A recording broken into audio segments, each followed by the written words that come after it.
El Banco Central hace política monetaria. Para ello, utiliza la tasa de política monetaria, buscando incidir en las tasas de interés a que los bancos captan ahorros y prestan para el consumo de los hogares y la inversión de las empresas. El objetivo de la política monetaria es mantener la inflación en torno a una meta definida por el Banco Central, logrando la estabilidad de precios y contribuyendo a crear las condiciones para un crecimiento económico sostenido. Banco Central de la República Dominicana, por la estabilidad y el crecimiento. Libre, para poder pagar la uni desde donde esté. Libre para checar que me pagaron sin gastar mi internet. Y para hacer mis transferencias sin tener que estar buscando Wi-Fi. Para poder ver lo que tengo en mi cuenta sin que se me acabe la recarga. Ay, sí, lo fácil que es de usar.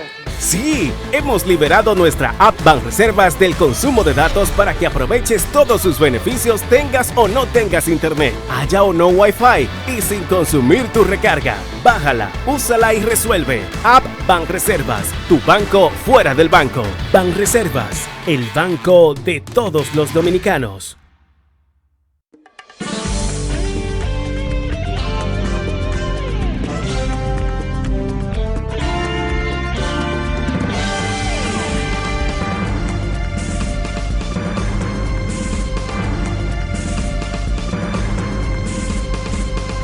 Muy buenas tardes, amables televidentes. Bienvenido a su cita diaria, crepuscular y nocturna en Teleimpacto, que es al final de la tarde despidiendo el sol y comenzando la noche. Ponga su caridad en buenas manos. Apoye el Patronato de Lucha contra el Cáncer de Villa González Incorporado. Una excelente institución de apoyo al prójimo más carenciado. 809-443-8010. También al Hogar Escuela Santo Domingo Sabio. Espera por esas manos generosas de los dominicanos y dominicanas para cuidar de jóvenes en alto riesgo y formarlos como verdaderos y útiles ciudadanos del país. Avenida Independencia, casi esquina Avenida General Gregorio Luperón en Santo Domingo. Bueno, República Dominicana amaneció, señores, sin restricciones contra el virus. Aunque hayan negado las autoridades que no es un anuncio de que ya terminó la pandemia, pero no hay duda que cuando la autoridad cede ese monopolio que le brinda el sistema político y la democracia mismo para que las decisiones de ese tipo sean orientadas, dirigidas por la autoridad, y que debe ser la autoridad nacional la que ponga sobre los ciudadanos o le obligue a los ciudadanos a cumplir con sus responsabilidades, porque las leyes están ahí, pero la gente, si no hay una autoridad ahí que le exige a la gente, es difícil para cumplir. Entonces República Dominicana ha decidido ser primacial, como siempre. Nosotros somos las primacías de América en muchas actividades que fuimos o somos los primeros en el continente a raíz del descubrimiento, de la conquista del territorio americano por los españoles en el siglo XV. Pero hemos querido seguir con nuestras primacías porque ha sido el único país que hasta ahora renuncia prácticamente la autoridad,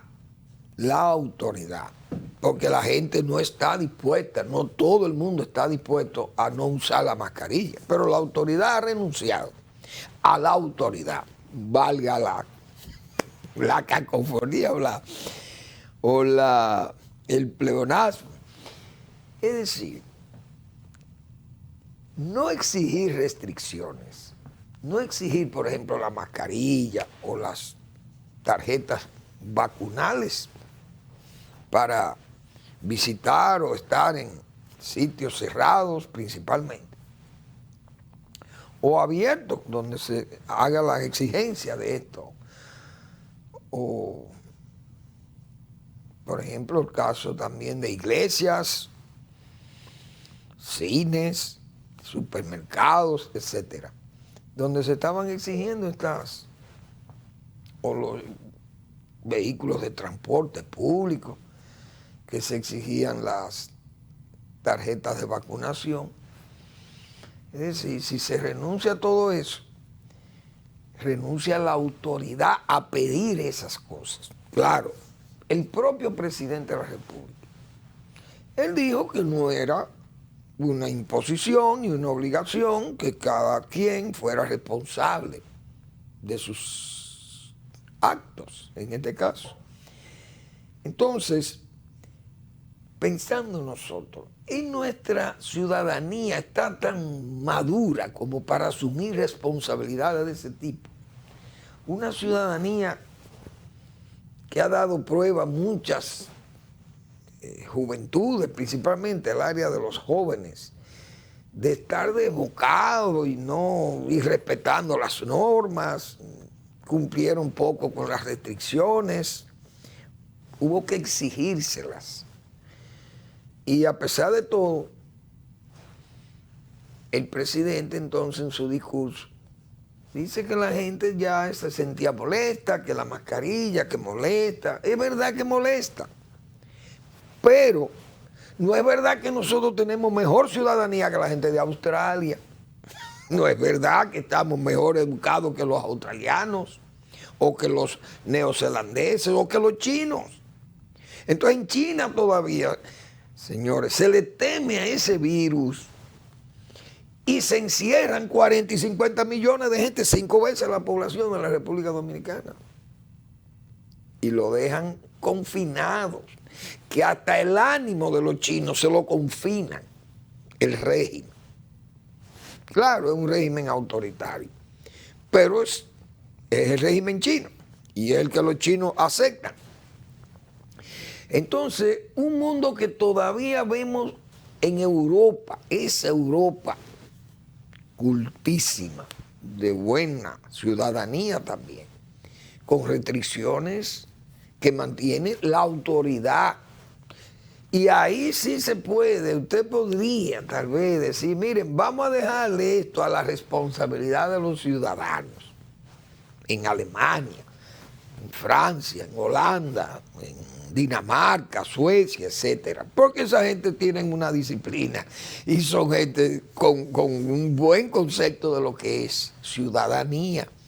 Pero República Dominicana, con las limitaciones de higiene y todo eso, bien, no hay duda que esas medidas se han tomado en forma precipitada. Hay que entender al presidente. El presidente creyente de que ya la situación del país parece que amerita que se vaya abriendo, que se vayan permitiendo las actividades con más libertades, con menos restricciones. Desde luego no invita a que cumplamos al pie de la letra con eso, porque cada quien será responsable. Pero lo que la gente no ha entendido es, o mucha gente no comprende, por qué el gobierno tomó una decisión tan sola. O sea, tomando una decisión que debió consensuarse probablemente, o lanzar una bola de ensayo, qué sé yo, decirle a la población, mire, ¿cómo reaccionaría?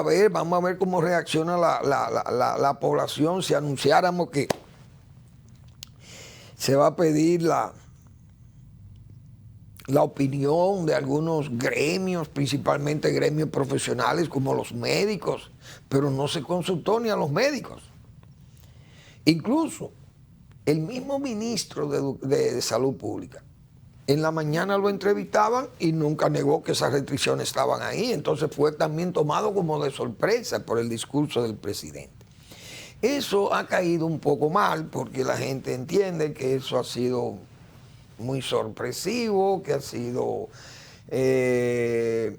una medida que se ha tomado apresurada, porque todavía el virus es una amenaza y prueba es que todavía vimos ahí hoy en la noticia que 5 o 6 provincias con un índice alto todavía de positividad y de muerte y 300, 400 personas, 400 que son los que se identifican como positivos del virus, pero imagínense la cantidad de gente que no se hace pruebas y que están enfermos también y que pueden estar enfermos leves porque están vacunados, puede ser.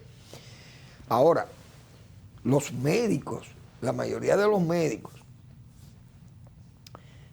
no son partidarios de que sus pacientes y mucha gente ya de edad no tengamos que usar esas mascarillas o exponernos, porque el virus anda ahí y más es un virus o es una enfermedad todavía cuasi desconocida, vamos a llamarle así, o sea, eso uno no sabe cómo eso puede reaccionar. Entonces, ha habido algunas críticas sobre esa situación. Otros están felices, comerciantes, qué sé yo, dueños de negocios de ocio y de nocturno, qué sé yo, que les favorecen porque mucha gente tiene temores o no quería ir a los sitios así, cerrados, ni abiertos, si no era con la mascarilla. Entonces tenían también restricciones con el espaciamiento que tenía que haber entre parroquianos, como se dice. Entonces ya eso se fue a pique.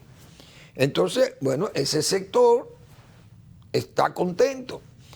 Hay mucha gente que son, por ejemplo, los dueños de vehículos, de carros públicos y de transporte, etcétera. Esa gente también se siente bien y hay un ambiente, diríamos, muy amplio de ciudadanos y de ciudadanas que aceptan la medida y que la cogen con beneplácito. Todavía los estudiantes, también esa otra, que las escuelas, los niños, si la gente se atreverá a mandar a los niños sin las mascarillas, si lo vacunarán, el gobierno ha dicho que las vacunas siguen. Ahora, a mí me parece que es tal vez una medida precipitada. Yo pienso que es precipitada porque el gobierno no tenía una presión por eso. Es decir, no había una presión en los medios de comunicación, ni en partidos políticos, ni gremios, por ejemplo, como el CONE y esos gremios, la Asociación de Industria de la República Dominicana, qué sé yo. Grupos de poder, grupos fácticos de poder. Las iglesias, por ejemplo, no le estaban haciendo presión al gobierno, mire, quiten eso, porque las misas son poco asistidas, la gente no quiere ir a los templos, o las actividades comerciales de noche, la gente no, pero la gente está yendo, va con su mascarilla y consume en sus mesas. Y el distanciamiento no había prácticamente, no había reclamo de que se cumplieran con esas cosas así, en forma tan estricta, porque muy difícil incluso para los inspectores, si salud pública, qué sé yo, hubiera puesto inspectores para chequear esas cosas, le hubiera sido muy difícil. Pero todo ha sido una decisión casi personal del propio presidente. Es decir, así es que se ha visto, o que la hemos visto algunos. Una decisión prácticamente personal, una percepción personal del presidente de la República. Porque si las propias autoridades, repito, si las propias autoridades de salud pública, el ministro no sabía de eso, ha sido una decisión personal del presidente. Ahora, esa decisión personal del presidente, con una enfermedad cuasi desconocida, como hemos dicho, una enfermedad muy letal, que se conoce que es muy letal con personas que tienen algunas enfermedades, que arrastran enfermedades, las personas de edad, somos más expuestos a ello porque ya se nos han declarado, como dicen, los males de la salud, se le declaran a la gente más con los años. Los problemas cardiovasculares, diabetes, problemas de la piel, unos que puedan tener problemas estomacales, otros que tienen problemas de alergia, de qué sé yo, de asma, bueno, muchísimos problemas que se acumulan con eso. Y sus médicos no recomiendan abandonar el uso de la mascarilla. Sin embargo, como eso es una decisión que se ve personal del presidente, por lo menos yo, repito, la veo así. Eso puede ser motor para dos errores del presidente. Uno, haber entrado en esa problemática, en esa incertidumbre, sin necesidad, porque repito, no habían bloques de presión contra eso. Y tener que entrar de nuevo al caso con precipitación si surgieran problemas, porque ese es un virus que ha tenido un comportamiento, como se dice, trapecial. Un pico y sube, cae, vuelve y sube y cae, y con variantes, porque fíjense lo que pasó con esta variante Omicron. Entonces, en un comportamiento tan trapecial como tiene ese virus, ese sube y baja, puede ser que entonces con estas libertades el virus gane terreno y entonces pueda venir un rebrote, y la única persona responsable de eso sería entonces el presidente de la República, que no debió ser. Porque el presidente, repito, si puede hacer un consenso de eso, o puede tomar, como se dice, la temperatura, como se dice metafóricamente hablando, de cada sector que opinase sobre ese caso, medios de comunicación escritos, medios de comunicación virtuales de la red, la televisión, la radio, los grupos políticos, las iglesias, repito, los grupos de comerciantes, estudiantes, etcétera. Si toda esa gente hubiese opinado sobre eso y decide la mayoría que esa medida del confinamiento y de las restricciones era conveniente quitarla, el presidente no asume él personalmente esa responsabilidad. Pero al no hacerlo, es el presidente que asume. Por tanto, por eso que hablo de motor para dos errores: entrar sin necesidad y tener que volver entonces con precipitación. Y eso no es bueno, repito.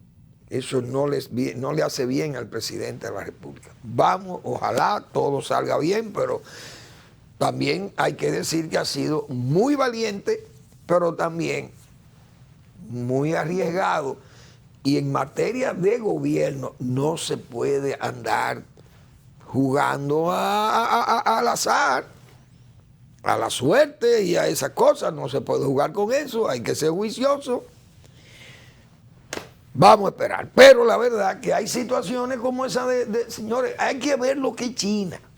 Hay que ver lo que es Wuhan, esa zona donde apareció el virus por primera vez. Esas poblaciones se han estimado como un 50 millones de gente. Y todo lo que esa gente confinadas por ese mismo virus por el cual nosotros estamos renunciando a cuidarnos. O por lo menos renuncia la autoridad a cuidarnos, porque no nos va a exigir. Deja todas las decisiones a las responsabilidades del ciudadano. Y con esta escasez de ciudadanía, con esta aridez de ciudadanía que tenemos los dominicanos, ojalá la providencia divina, sinceramente, ojalá la providencia divina proteja al presidente de la República que ha tomado esa decisión tan unilateral. Ojalá. Vamos a la pausa.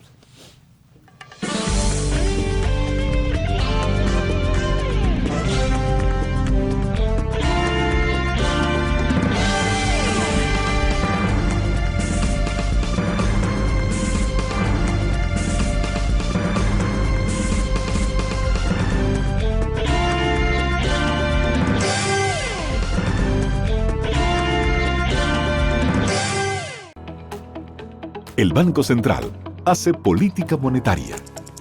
Para ello, utiliza la tasa de política monetaria, buscando incidir en las tasas de interés a que los bancos captan ahorros y prestan para el consumo de los hogares y la inversión de las empresas.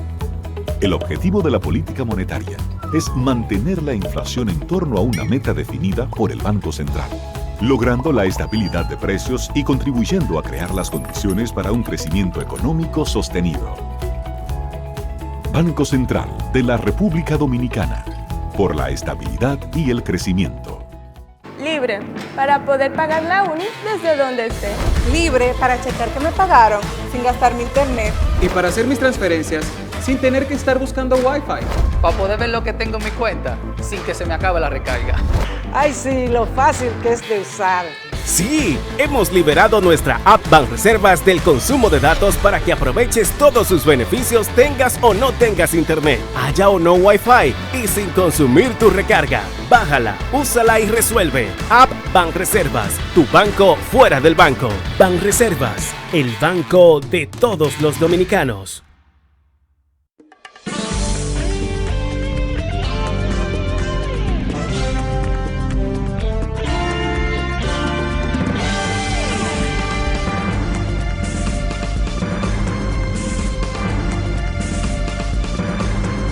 Bueno, la política se pone, como dicen, color de hormiga, un marrón intenso, oscuro, o al rojo también, al rojo vivo, como se señala.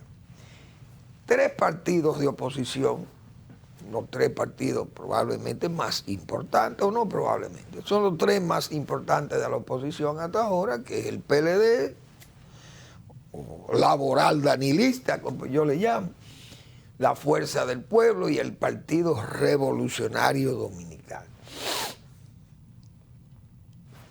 Se quejan como oposición de que cargos ganados en las elecciones pasadas son conquistados o se le ha hecho propuesta de conquistarlo por vía del transfugismo a sus alcaldes y a sus legisladores y a miembros de su partido que puedan ser arrastrados por el gobierno. Eso no es raro. No es una práctica desconocida en el país. Y aquí se critica hasta que se colabore con el gobierno, aunque sea en forma personal. Pero aquí hubo una época, y yo me voy a referir ahora en un segundo a ese caso, para relacionarlo con eso. Ahora, ese método de conquistar adversarios, llevarlo al gobierno, fíjense que el PRM cuando estuvo en la oposición no tenía esa práctica.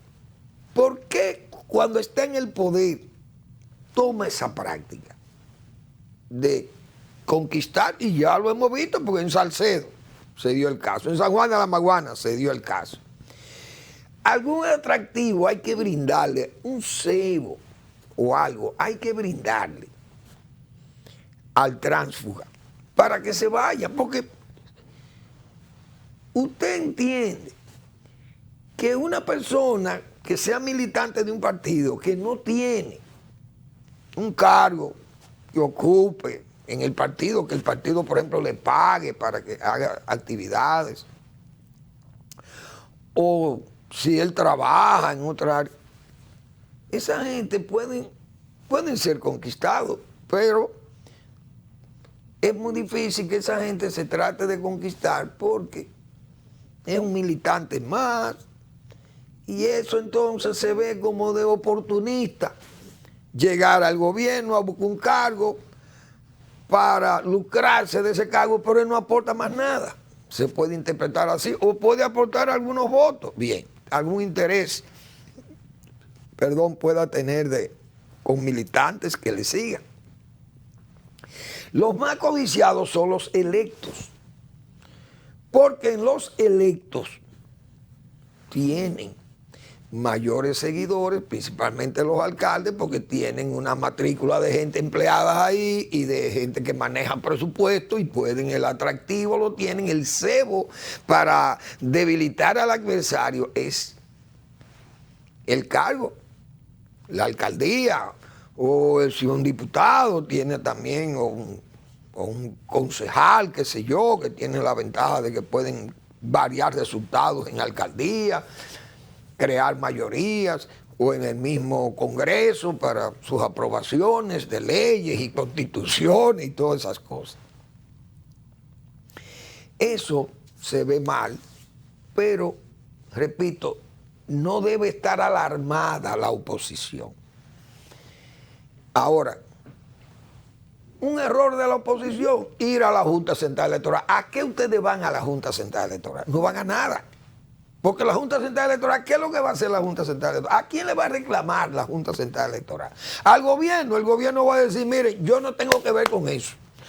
Si hay alguien que quiera señalar al presidente, o si han visto al presidente visitando, por ejemplo, a dirigentes de la oposición para conquistarle, que den ejemplo, que pongan las pruebas, eso es lo primero que van a exigir. ¿Quiénes fueron los que tramitaron el transfugismo? ¿Quiénes fueron? ¿Qué partido? ¿Qué miembro del partido? ¿Qué vicepresidente? Un cargo importante dentro del partido de gobierno fue y visitó, por ejemplo, la alcaldesa de San Juan de la Maguana o la de Salcedo, miren, para que ustedes se les convencieran. Esa cosa usted tiene que llevar una prueba de eso. Ahora, ¿por qué pasa eso? Porque yo digo lo siguiente. La oposición política tiene que saber lo siguiente. ¿Qué es lo que tiene que estar pendiente a la oposición? No es eso, ir a la Junta, eso no vale nada. Porque ni siquiera estamos en tiempo de Junta. La Junta que ni siquiera en tiempo electoral estamos. ¿Para qué tiene que ver la Junta con eso? No, vayan donde Miriam Germán. Ahí es que ustedes tienen que ir. ¿Y por qué yo digo donde Miriam Germán? Porque aquí yo dije, señores, pero yo lo he mantenido eso como argumento, como tesis, vamos a llamarle, si me atrevo. Bueno, es un atrevimiento llamarle tesis, pero vamos a decir como argumento. Yo lo he tenido eso. Yo dije lo siguiente. Señor, en este país, desde que Ulises Heró mandó la reelección, allá por los años 80 y pico, 87, esos años, del siglo XIX, yo dije aquí, y lo he repetido muchísimas veces, no puede haber reelección ética. Lo dije responsablemente aquí, incluso cuando Balaguer. La de Trujillo yo la saqué de análisis, porque eso es una obviedad, que eso es lo que decía el sátrapa y se cumplía con eso. Ahora Balaguer no, Balaguer tenía que llenar sus trámites. Pero todo el mundo sabe que para pasar una reelección en este país no puede haber ética. Se rompe la ética. Entonces, ¿por qué hay que usar a Miriam Germán? Porque ustedes, los partidos de oposición, lo que tienen es que buscar las pruebas de cuáles son los canales, qué beneficios, de dónde salen los recursos para atender reclamos. Por ejemplo, si es transfugismo de gente no electa, ver las nóminas, las nominillas o las nóminas, cómo crece. Seguir en una labor de inteligencia para ver cuáles son los agentes que usa el partido de gobierno para conquistar adversarios.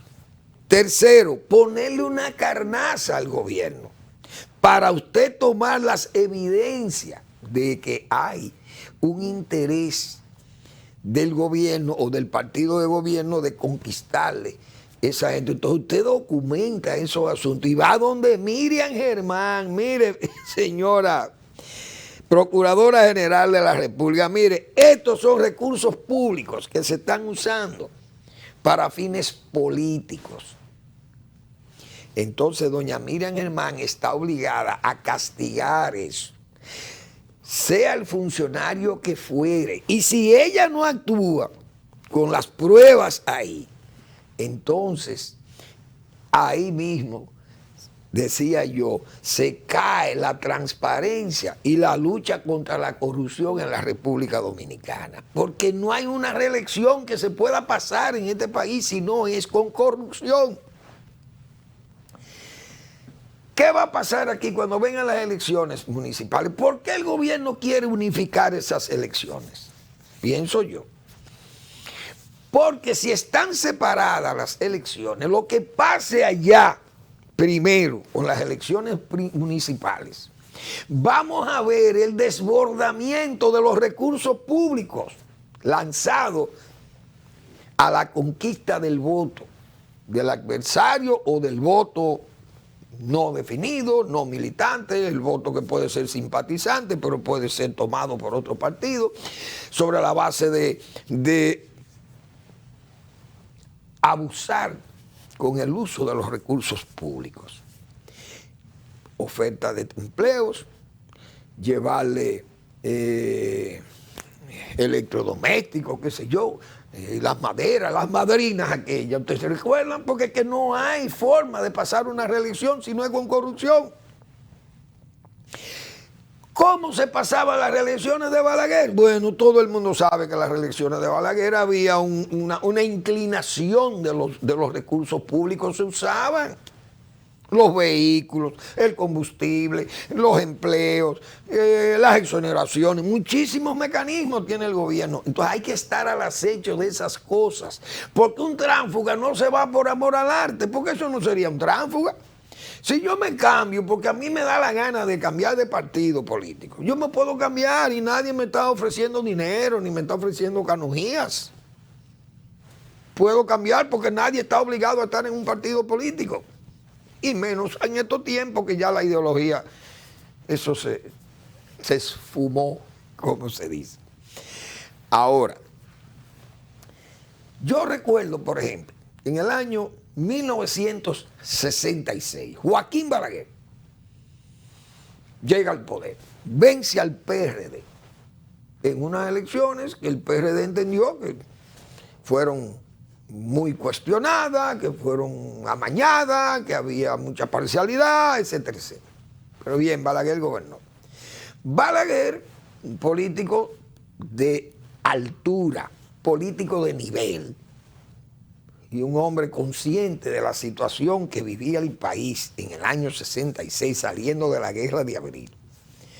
Balaguer, ¿qué hizo? Señores, yo le voy a ofrecer, voy a abrir mi gobierno al partido que perdió las elecciones, al PRD, y le ofreció 2 o 3 carteras, varios nombramientos en el gobierno. Eso lo vio el gobierno, el PRD, recuerdo yo en esos tiempos, lo vio como bueno, comprarle su gente. Pero ¿a quién nombró Balaguer? Era gente comprables. No es verdad que Brea Peña o Francisco Martínez se le podía señalar como gente tránsfuga que se fueron del PRD porque fueron comprados por Balaguer. No, eso eran gente serísima. Ángel Miolán incluso se ganó cierto desprecio en su propio partido, y esa misma gente se ganaron cierta distancia porque lo consideraron como que eran gente que estaban colaboracionistas del gobierno de Balaguer. Pero eran colaboradores, no colaboracionistas, que se parece a la palabra, pero yo le quiero dar un tono, un matiz distinto. Distinto porque no es verdad que usted a Martínez Francisco ni a Brea Peña usted lo podía sindicar o calificarlo como tránsfuga. Fue gente que cívicamente dijeron: no, vamos a trabajar, porque Balaguer es verdad que tenía muchísimas actitudes que eran propias de un hombre de fuerza casi en el Estado, pero era un hombre de Estado. Balaguer era más que un hombre de Estado, era un doctor de Estado, si cabe esa expresión.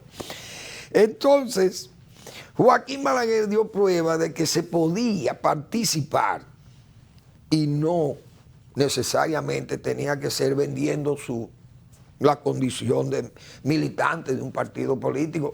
Fíjense en ese caso del PRD, perdiendo esas elecciones, y Balaguer le dio ministerios al PRD, no al PRD, a esos PRDistas, porque el PRD no entró como institución a colaborar en el gobierno.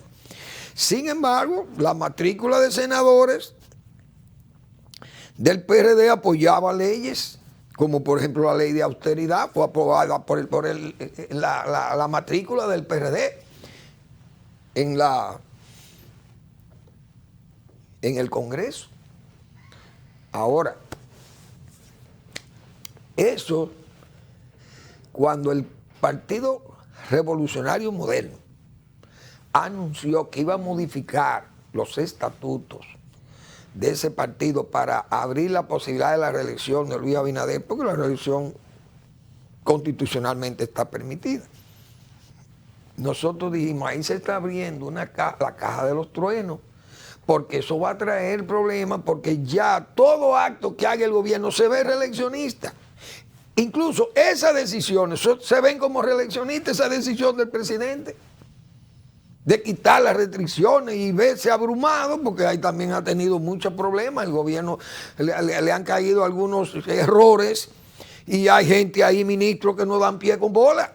Porque eso es otra, también el gobierno, decíamos nosotros, anda bifurcado, el presidente anda por un lado y otra gente anda por otro.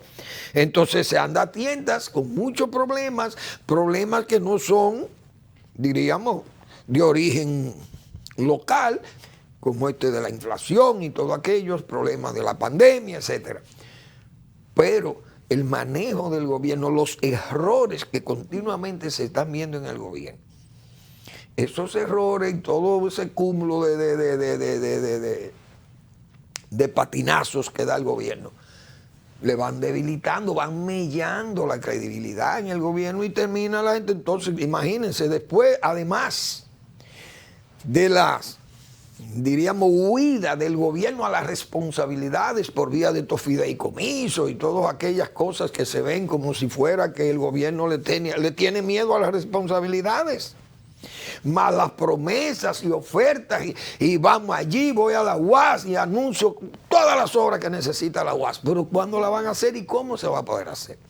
Entonces, ante toda esta bruma, hablar de reelección, yo creo que le va a ser muy difícil al gobierno poder frenar el uso de métodos corruptos para motivar esa reelección del presidente.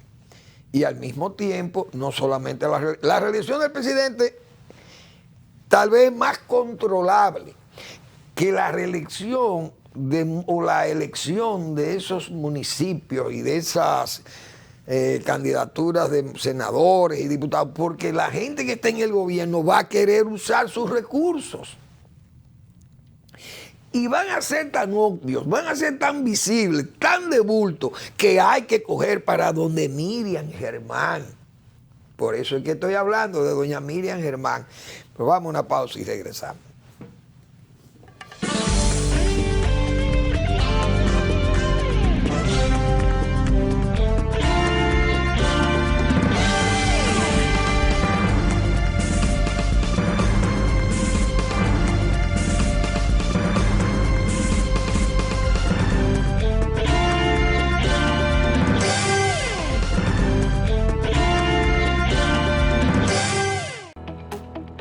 El Banco Central hace política monetaria.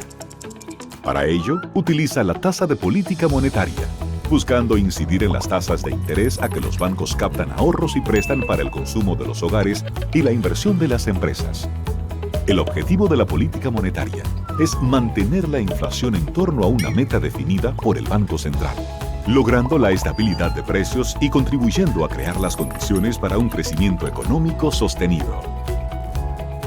Banco Central de la República Dominicana, por la estabilidad y el crecimiento. Libre, para poder pagar la uni desde donde esté. Libre para checar que me pagaron sin gastar mi internet. Y para hacer mis transferencias sin tener que estar buscando Wi-Fi. Para poder ver lo que tengo en mi cuenta sin que se me acabe la recarga. Ay, sí, lo fácil que es de usar. Sí, hemos liberado nuestra app Banreservas del consumo de datos para que aproveches todos sus beneficios tengas o no tengas internet, haya o no Wi-Fi y sin consumir tu recarga. Bájala, úsala y resuelve. App Banreservas, tu banco fuera del banco. Banreservas, el banco de todos los dominicanos.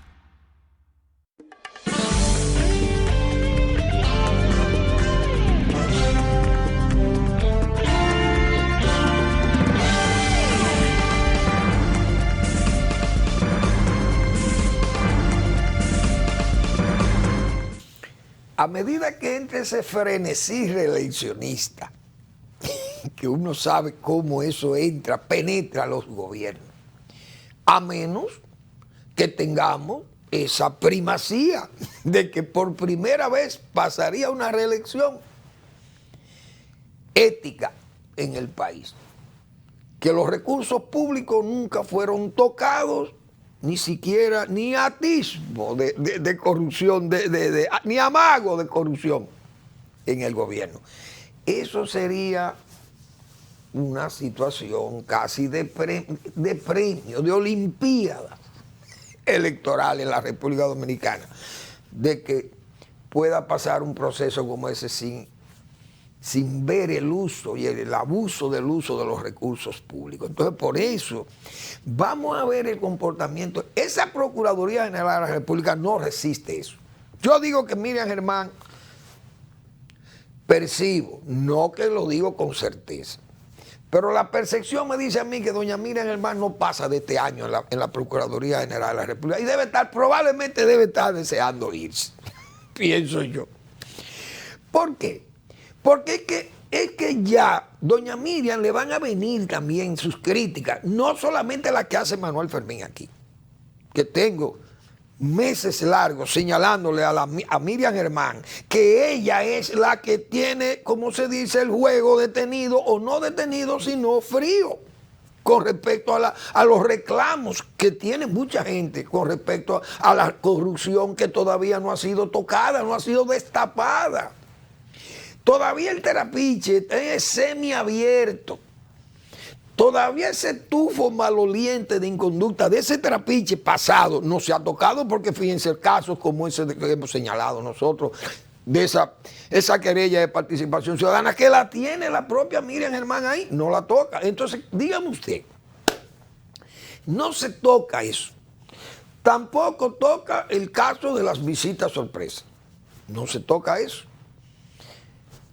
No sabemos qué pasó con 60,000 millones de pesos, de dónde provinieron, porque por lo menos que sepamos de dónde Danilo Medina buscó 60,000 millones de pesos para repartirlo. En el frenesí reeleccionista, fíjense por dónde que voy, ese frenesí reeleccionista fue que llevó a ese gasto de 60,000 millones, pero no sabemos nada. ¿Por qué? Porque la Procuraduría General de la República no dice nada, no ha dicho nada. Esa querella por 1.400 millones de pesos de pagos hechos a Joao Santana sin saber de dónde salió el dinero, pero tampoco lo sabemos. Porque no es que a Danilo Medina haya que meterlo preso. Es que Danilo Medina explique al país de dónde sacó 60,000 millones de pesos y por qué los repartieron en forma tan indiscriminada. Eso es lo que queremos saber. No es que haya que ponerle un dogal a Danilo Medina y ahorcarlo en plaza pública, porque ven acá. Pero por lo menos, ¿por qué no se puede interrogar a Danilo Medina y que dé una explicación de eso? Pero Miriam Germán, para mí, es la culpable de que eso no pase, porque el gobierno se lavaría las manos como Pilatos. Como Pilato, ¿por qué? Porque el gobierno va a decir, no es que ella sea señora independiente ahí, nosotros no tenemos ni que mirar para ella es la que tiene que actuar. Y es verdad. Pero no actúa. Entonces, toda esa varonía del PLD que está cuestionada por el exceso de lujo que acumulan de bienes y cosas de eso, pero tampoco la Procuraduría ve nada de eso. Entonces, cuando vengan eso cuando vengan aquellos casos de gente de la oposición que le señale opulencia, gente del gobierno y toda esa cosa, ¿va a actuar Miriam Germán? Cuando ni siquiera pudo actuar o quiso actuar contra la varonía del PLD. ¿Qué va a pasar aquí? Miriam Germán se va a ir de ahí y ella es muy seria. pero está o limitada por razones políticas o un rango superior que lo impide, o está limitada por recursos económicos y humanos que no puede atender, no tiene la facultad, o tiene la facultad, pero no tiene la capacidad para poder atender esas cosas, y entonces lamentablemente esa Procuraduría se vea manejando los pocos casos que tiene. Pero por el monto, o por no el monto, sino por todo el aparataje, el montaje, la tramoya vista en esos funcionarios pasados. Señores, hay que ver la opulencia. Usted va a los resorts, o va a las montañas, o va a los bancos, usted ve, los bienes están ahí, se ven quiénes son los propietarios y cómo viven y de dónde, y hay gente que no tenía nada, porque hay gente que también tenía dinero, pero esa la mayoría no tenían nada. Y hoy son súper millonarios, son súper ricos, eso es lo que a la gente le ha molestado, pero a esa gente no se le toca, ni se le investiga, ni se pregunta, nada, absolutamente nada. Pero la única culpable es Miriam Germán, porque ella es la que tiene esa responsabilidad como Procuradora General de la República, independiente, porque no está supeditada a tener que oír el poder, la voz áspera del que manda. Ella no está, supuestamente, Miriam Germán no está expuesta a la voz áspera del que manda. No está. Ella es independiente, pero esos casos de corrupción están parados. Súmele entonces lo que vengan del propio gobierno. ¿Qué va a pasar cuando entre la efervescencia política y los partidos políticos comiencen a exigir o a decir, mire, ese vehículo de agricultura, o ese vehículo del INDI, o ese vehículo de la Secretaría de Turismo, mire, está haciendo campaña en tal sitio? ¿Qué va a pasar? ¿Qué va a pasar con ese vehículo? ¿Qué va a pasar con ese funcionario? El que dirige ese departamento o el que dirija esa institución, ¿será procesado? Porque es que vamos a estar jugando, todo el mundo va a querer jugar con esas armas, porque es una forma de presionar. Y Miriam Germán, para mí, pero es mi percepción, no mi certeza, repito, no va a resistir esas presiones, no la va a resistir en todos los partidos de oposición. ¿Por qué? Porque la reelección va a traer eso. Los que se quieran reelegir del Congreso, los que se quieran reelegir alcaldes, los que quieran elegirse, más la elección del presidente, manejando todos esos recursos, ¿qué va a pasar? Veremos un camión o una cocina que no la estamos viendo, la cocina, por ejemplo, de los comedores económicos hoy, que debieran ir ahí, tal vez, como decía yo ayer, a Capotillo y esos barrios donde pueda haber problemas de economía familiar, etcétera. Pero si usted ve esas cocinas, si usted la ve en el 2024 o en el 2023, en enero del 2023 repartiendo comida, o en septiembre o desde el 2023 repartiendo comida, usted puede estar seguro que eso es una labor de eleccionista del comedor económico. Vamos a estar claros. Sin embargo, la ley no dice que ese señor está haciendo política con eso. Pero todo el mundo sabe cómo son las cosas aquí. Fíjense que el PRM pedía, cuando estaba en la oposición, pedía que no se inauguraran obras en tiempo de campaña. Y yo creo que la ley dice eso, la ley electoral. Ahora, con la sequía, con la aridez que tiene este gobierno, imagínense ustedes, en materia de construcción de obras importantes, ¿qué va a pasar si el presidente tiene que pasarse 2 meses o 3 meses sin poder inaugurar una obra, el presidente Abinader? Vamos a ver cómo serán las cosas, pero yo estoy seguro que eso va a explotar y que no va a haber forma de que Miriam Germán pueda hacerle frente a todas esas cosas, si es que la oposición va a estar vigilante. Yo estaba viendo hoy en España, fíjense, miren lo que es la corrupción. En España hay una lucha soterrada en el PP, Partido Popular. Había una lucha soterrada entre la presidenta de la Comunidad de Madrid y el líder de ese partido, que es el señor Casado. Pero ella, como líder de la zona ahí, entonces se le veía como una segunda líder de ese partido, y eso se veía como una lucha de poderes. Entonces, esa joven tiene un hermano que parece que se benefició de obras en el ayuntamiento que pertenece al Partido Popular también. Y el partido, la dirección del partido, vista esa pugna, quiso, parece, como investigar. Y parece que usaron un método de